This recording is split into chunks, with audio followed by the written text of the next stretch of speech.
Distance Commish coming to you live from Sammamish, Washington. Sammamish is a suburb of Seattle. These are the new Distance Commish digs for this year. But this is the last video of the year, so okay, get to see it for 1 year. There's some boxes over there. Sammamish, I tell everybody that Sammamish is like if you have a 3-year-old that's trying to say the word sandwich, that's where we live. Sammamish, Washington. Season wrap-up for Fall Creek and other exotic locations Fantasy Football League. Sammamish is definitely exotic. Really excited, a lot to get through. So let's start off this week with, are you fucking kidding me?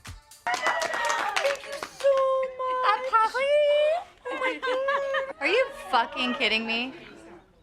Canada Steve called it. Are you fucking kidding me? This week is Wild Stallions over Canada Steve, and here's why. Wild Stallions played without a quarterback and without a running back. Due to the fact that I was driving across the country in a blizzard, I could not check my lineup. Kirk Cousins was out due to COVID. James Conner was out. I also think due to COVID. So I started with 1, 2, 3, 4, 5, 6, 7 players that were actually active. Kirk Cousins scored 0 points. James Conner scored 0 points. So running back and quarterback were out. So the Are You Fucking Kidding Me of the week is Wild Stallions defeating Canada Steve 119.9 to 109.7, despite being down a quarterback and a running back due to just not being able to even touch the roster because of driving across the country in blizzards. So yeah, I have no idea how we pulled it off. Yeah, Canada Steve, doomed from the start. Are you fucking kidding me? Wild Stallions over Canada Steve this week. Next big feature, the last one for the week, is Beatdown of the week. Kneel before your master!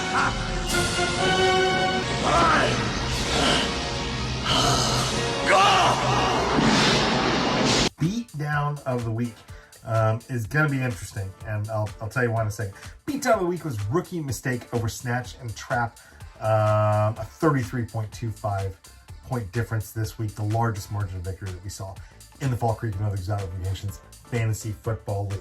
I want to dig a little bit deeper on Beatdowns of the week, though, because this is, one of our favorite weekly features, Beatdown of the week. So let's take a look at the season recap and total for Beatdowns. Data's beautiful, so put together a nice little table here where you see the total number of beatdown teams and victims for the week, and the difference in points and everything.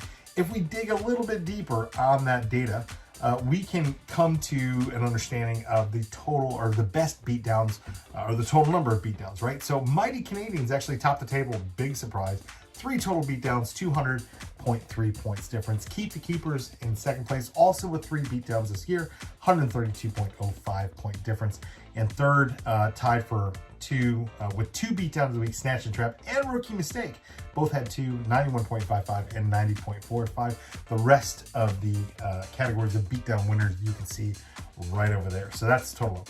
But let's dig a little bit deeper into the beatdown victims. Beatdown victim total count was also Rookie Mistake on top with 2. Actually, no, sorry. He only had 2, but his total average or his total beatdown points by was 185.4. So that's the difference in points that he lost in total. So Rookie Mistake is your beatdown victim champion. I don't even know. That's kind of oxymoronic to say that right? Victim champion? I don't know. Anyway, your most victimized beatdown victim of the year. Canada Steve had 3 beatdowns in total, but he only lost by a total of 142.15 points for an average 47.38 point difference there in your beatdown victimizations. Texans did what? Our third place overall finisher lost twice, or was beatdown victim twice, 98.2 points total difference. Hanging Chads and Snatch Trap were also 2 beatdown victim losers. So you see kind of the average beatdown difference settled in. I think there was a mean of in the 50s, somewhere in there, right? So if you were below 50 points on average, then you were probably okay, just like a gentle beatdown, just like a little love tap beatdown. Above 50 points, and yeah, you were a major beatdown victim. So yeah, that's your beatdown victim count table. So like I said, data's beautiful. We all love spreadsheets, so why not, right? Let's take a look at how the season finished up. In the consolation bracket, your consolation winner was Rookie Mistake, 133.4 to 100.15. This week's Beatdown of the Week champion. Here, your 7th place finisher in the consolation bracket. Congratulations to Jacob's rookie mistake team. You are the winner of the Fiverr trophy. Amy actually has possession of the Fiverr, so you're gonna have to go wrestle that away from her. And I did put $5 in there, so there's Fiverr trophy. I had to leave it in Houston. I didn't bring it here. Vagabond Commish coming to you live. Quick video confirmation that I am transferring control of the second most valuable trophy in Fall Creek and other exotic locations fantasy football league history. That's the second most valuable trophy. And hopefully it will be mine. No. There's a Fiverr in there, so be careful. Okay? I will be careful. So don't lose that. Okay. This? They're taking control of it. I can't win it. It will either be you or Jacob. Okay. Are you excited about playing Jacob? So excited. Great. It's the consolation trophy. Does anybody care? I do. Okay, good. We expect that to be displayed proudly on public at any point in time that anybody comes to your home. That needs to be visible to everybody publicly. So, Fiverr trophy is yours, Jacob. Congratulations.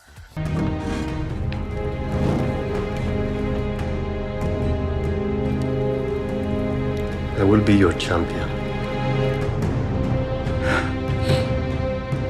In the championship bracket, man, what a championship finish this year. So, newcomer, and I was wrong because I've been calling Dr. Moorhead the rookie manager for the season, but she's not a rookie. She's been doing, fantasy football for a long time. She's a newcomer to the league. So, newcoming manager, first year manager, trophy wife beater, Dr. MIKIBA Moorhead beats Mina Pradelis, find the whole team 119.45 to 109.9 to become your 2021-2022 Fall Creek and other exotic locations fantasy football league champion.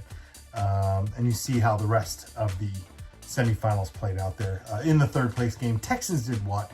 Defeated the mighty Canadians. It's 2 losses in a row for Nathan Neely's team, 124.6 to 108.5. So congratulations to third place Ryan, and Texans did what? The winner gets $500. The second place, I think, gets 200, 300. I got to total it all up. I'll tell you in a second. And your third place winner gets their money back, $100. So congratulations to all the money winners.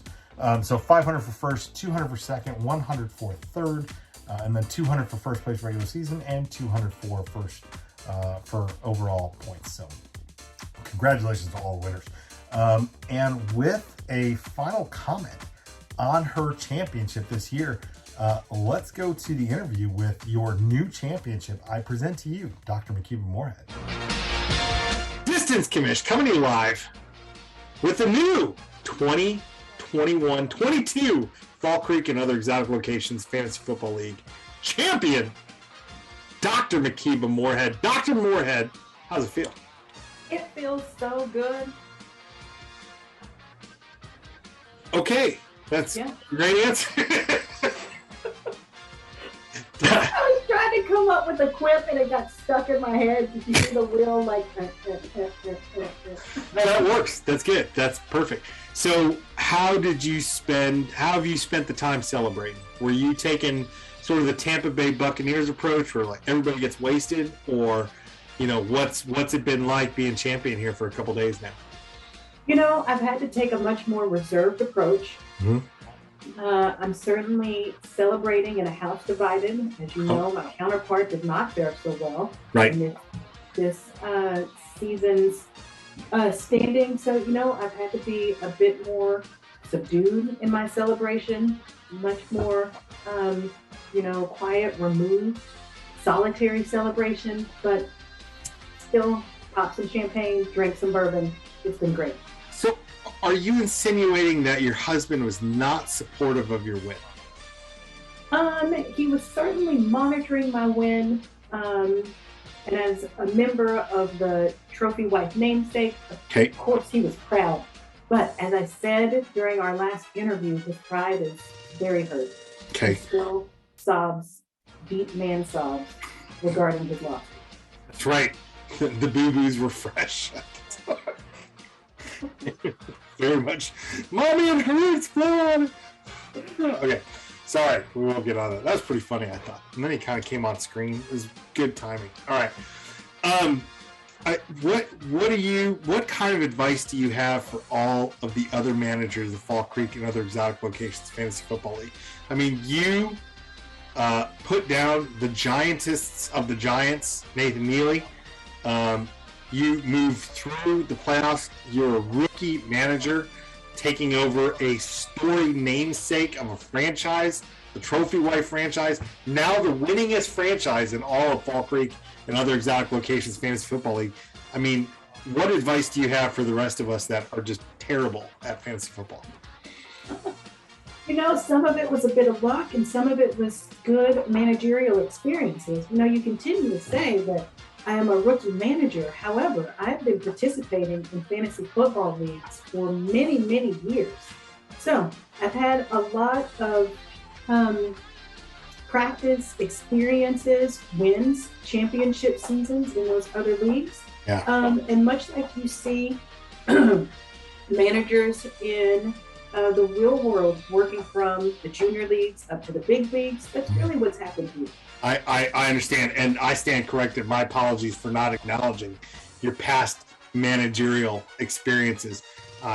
Only rookie as far as being involved in Fall Creek and other exotic locations fantasy football league. But, you know, new manager to the league or not, you are the champion, and that can't be disputed at all. And if I were in your position, my bit of advice would be to definitely drink the champagne, pour it on Justin's head, let him know that you're the champion of the household, and probably live that up for the next year. I believe that is exactly what I would do. Good. Last question. So, do you believe that Justin is the right person for the job to take over Commish of the league next year? You know, because there's been a discussion about unresigning and resigning and distance commissioning and not distance commissioning.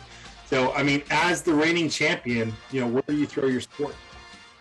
You know, I certainly have to say that I will always throw my support behind my husband, who again has had experience in other leagues commissioning. Yep. However, I do have to say that you have set the bar rather high for your commissiness. And so, you know, I'm going to go out on a limb and endorse that distance commish become the actual distance commish. Wow. And continue commissioning from his newly added exotic location. The new commish digs. Champion Dr. MIKIBA Moorhead, I have to say thank you so much for kind words and for essentially saying I'm better than Justin. Your words, not mine. I mean, you know, what can I say? So, champion Dr. MIKIBA Moorhead, congratulations. Your online money transfers will be in process this weekend. Yay! Some strong words from Dr. Moorhead. And a surprise endorsement. I have to say I'm honored. You know, and I appreciate our new champion. Surprise endorsement for Distance Commish for next season. So I guess I will leave it to the voters. I don't know how the elections are going to be held. Is there going to be an election? I don't know. I have no idea. But if anybody's interested in doing this, then let me know. If not, then we'll have to leave it to the voters before next season at some point in time. So that's it for your 2021-2022 Fall Creek and other exotic locations fantasy football league. Distance Commish signing off from the new lair of the Commission of the Pacific Northwest for the last time this year. So y'all have fun, be safe, congratulations.